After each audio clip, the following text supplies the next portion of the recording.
Assalamualaikum warahmatullahi wabarakatuh. Perkenalkan, nama saya Delia Rismaika Putri dari Fakultas Usuluddin Dakwah Prodi Komunikasi dan Penyiaran Islam.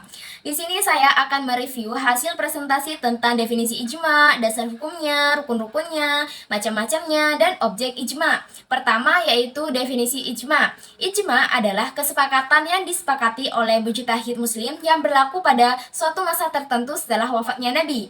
Ijma merupakan hukum yang bersifat qot'i atau meyakinkan kebenarannya. Oleh karena itu, penukilan dan penyebar luasannya harus dengan cara yang meyakinkan juga, yaitu melalui khobar mutawatir, supaya sifat qot'i pada asal hukumnya dapat diimbangi dengan qot'i dalam segi sanad atau materi hukum dan periwayatannya. Kedua yaitu landasan hukum. Apabila rukun ijma telah terrealisir, maka hukum yang telah disepakati itu menjadi undang-undang syara yang harus diikuti dan tidak boleh ditentang.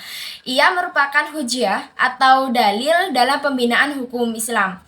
Bagi mujtahid berikutnya tidak boleh menjadikan keputusan itu sebagai objek ijtihadnya. Karena apa? Karena hukum yang telah ditetapkan mengenai suatu kejadian dengan ijma adalah hukum syara, secara pasti tidak ada jalan untuk menentangnya atau menghapusnya. Ketiga yaitu rukun ijma. Rukun ijma ini terdiri dari 4, yaitu pertama, saat berlangsungnya kejadian yang memerlukan adanya ijma, terdapat sejumlah orang yang berkualitas mujtahid. Kedua, yaitu semua mujtahid sepakat tentang suatu masalah hukum tanpa memandang negara, bangsa, jenis, dan golongan mujtahid. Ketiga, yaitu kesepakatan akan tercapai apabila masing-masing mujtahid mengemukakan pendapatnya sebab hasil dari usaha ijtihadnya.